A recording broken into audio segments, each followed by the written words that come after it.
Be some similar stuff, but now I'm gonna start adding like a Bosu ball in and some medicine balls just to kind of make the base more unstable and make it more taxing on the neuromuscular system and progress them from there. Okay, so that was day one, stabilization. The next day is just gonna be a strength balance day. Okay, so this would be stage 2 of the OPT model, and the first couple exercises we're now getting a little bit more advanced with these. So for the first exercise, I don't know if you can see from here, Dr. Stoll, but I just have a plyo box here. What's good about this is there's various heights that you can use. So if this is a little low for somebody initially, you can increase a little bit so the range of motion is not as much. So for that, all you're going to have them do is just a single leg squat. Okay? What's good about this, again, ideally have them start on the same side. We're really trying to keep the knees over the toes, and you're going to just have them stand up. Okay? And then sit down. Okay? Pace is pretty medium on this one. Sorry, I'm on like an uneven surface, and I'm going to slide it back a little bit. So I want to make sure they're on as much of an even surface as they can. So we'll start again. So left side, boom, boom. So now we're getting some flexion and extension in the leg. So we're getting a little bit more range of motion. But again, we're keeping the belly button tight, shoulders back, and then go. And so same idea, you're going to go about 8 to 12 reps with these on each side. Starting with that weak side first, and then you're just going to go to that right side again, starting with that weaker side first. Okay, so you're going to do each side 8 to 12 times. The next one is just a simple single leg RDL. There's a lot of variations that you can do with it. I'm just going to do it with dumbbells, and I'm going to show you from the side here. So what we want to do is, again, belly button's tucked at the spine. Okay, the leg that's down is just going to stay slightly bent. Okay, we're never locking them out, and all they're going to do is they're going to come down until they feel that stretch, and then right back up. They can tap this toe at the bottom if they need to help kind of reestablish that base, and then they just go right back down. So they're going down to about, really start to feel that stretching like the hammies and even the glutes. Really good exercise for that co-activation to the glutes and the buttocks and then the hamstrings as well. Okay, so same idea, 8 to 12 each side. Starting on the weak side first, nice neutral spine, belly button's tight, have them kind of pick out a spot in front. Get a nice full range of motion with these. Again, medium tempo, knees staying out over the toes the whole time, okay? Also, a thing that I always try to tell clients with this too is you're not actually picking up the back leg. What you're letting it do is you're going to let that hip hinge and the lumbopelvic hip complex kind of move it for you, so you don't really need to move it. The only thing I'm doing is I'm only lifting. I kind of have this leg off the ground, then as I go down, that back leg just naturally comes up. So I'm not moving this leg. So just something I like to point out with clients that I work with because it's a common thing. You can do the single leg RDLs with weight, without.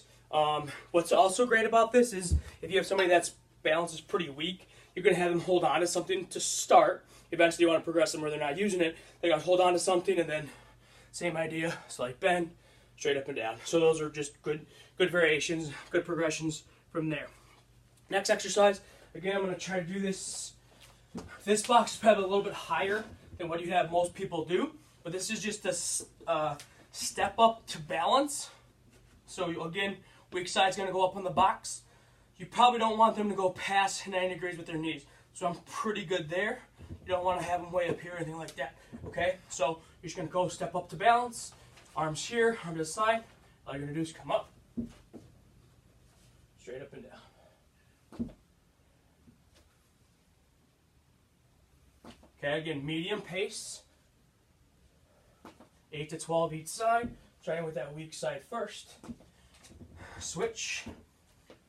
Same thing. Up. Balance. Right back down. Okay, so 8 to 12 each side. You can start boxing it a little bit lower if that's too high. That might be too high for some people, but that's the 20-inch box, I believe. And then last exercise, just a simple lunge to balance, okay? So this one, again, pretty basic. It's just your simple lunge exercise. So if whatever leg is going to come out, you're going to lunge, and then step back and bring that leg up. Dorsiflex those toes. Back, straight up. Okay, 8 to 12 each side. Repeat. Lunge. Up. Lunge. Up. If there's any balance issues at this point, let them reestablish themselves like I had to a little bit on that side because I'm on carpet here. But again, you just want to step, hold it, let them establish that before you go back into the lunge, okay? Ideally with the range of motion for that lunge too, knee is close to the ground without touching, knees tracking over your toes just like anything. Nice neutral spine, belly button tight, all that good stuff, and get a nice range of motion, okay? So ideally it's close to the ground without touching. We don't want that right knee or that knee going over the toes, okay? That was the 4 exercises for the strength balance day. The second day of that would be a lot of the same movements, so single leg squat, single leg RDL. I'm gonna start adding weights or adding like a press to it. So for example, on day 2, we're gonna do that same lunge again, but now I'm gonna add either a bicep curl or a shoulder press to it. So just small changes. That'll still tax the neuromuscular system a little bit more than day 1. Okay, so that's the first 2 days. We have 1 day for stabilization, 1 day for strength, and then the last day is going to be some power.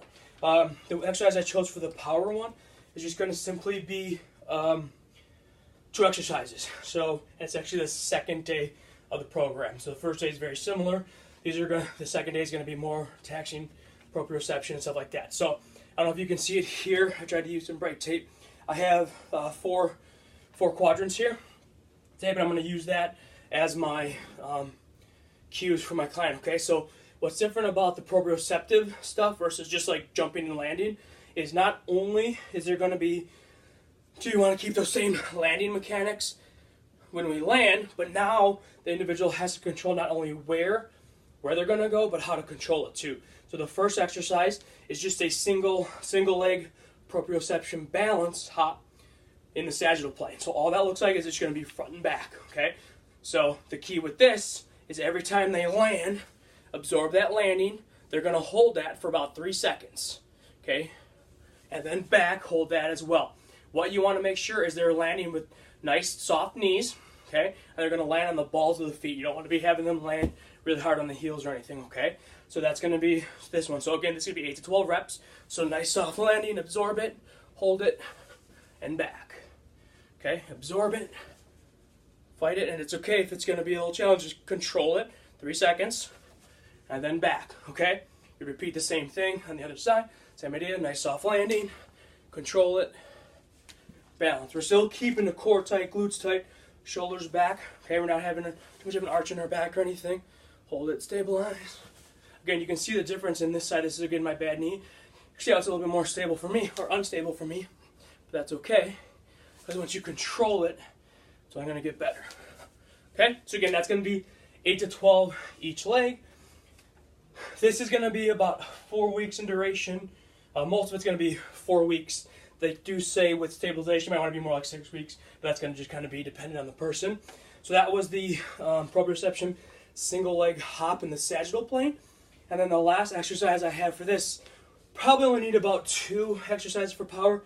Similar to with core, what we're trying to do is get the body and the neuromuscular system warmed up for exercise. We don't want to like overly fatigue it, and then if we have to do stuff later, any strength training, we don't want to be too tight for that stuff. So same idea. This is going to be a single leg hop in the transverse plane. Okay, so I really try to get multiple planes of motion in each program. So you'll see there's some sagittal, there's some frontal, there's some transverse. This particular one's just going to be transverse plane. So now, using that same quadrant, you can see I'm going to go from corner to corner, okay? So same idea. We're keeping a nice soft knee. We're not locking anything up. We're going to keep it bent. Back's flat. You can grab the hips. Have a little bit of a lean, just a little bit. You're not going to lean all the way, but just get that center of gravity stabilized. Then all you're going to do is you're going to jump. A little tough there. Stabilize. And then back. Again, I'm on carpet here, so it's a little bit harder on carpet if it's too soft. Probably easier to do this on like a rubber matting or whatever. I'm just doing the best I can here. So you're going to jump, hold it, 3 seconds, and back. And remember, you're going to hold each one for about 3 seconds. So you're going to hold it 3 seconds here.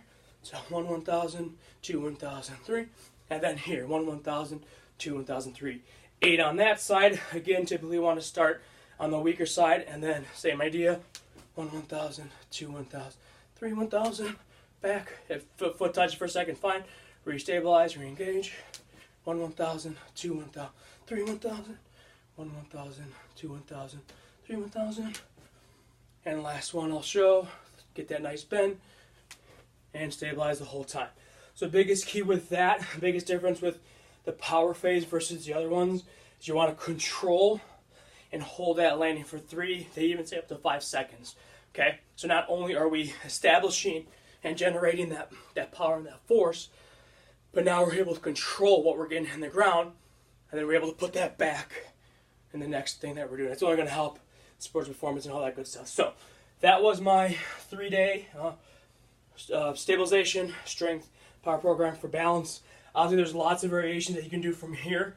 The goal with this is just to start with simple exercises, build up from there. So that could be as simple as just doing, excuse me, a single leg stand with a row, and then maybe the next time you're on a Bosu ball and doing a double arm row or stuff like that. Okay, a lot of variation. This is just some basics to kind of get the idea.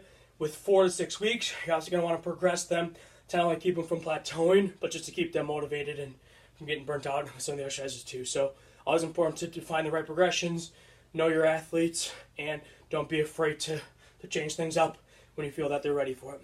Hope you liked the video, Dr. Stahl. I'm going to try to do it through Cultera again, but I'm probably still going to send you the link for YouTube just to be safe. All right, thanks. Have a good day.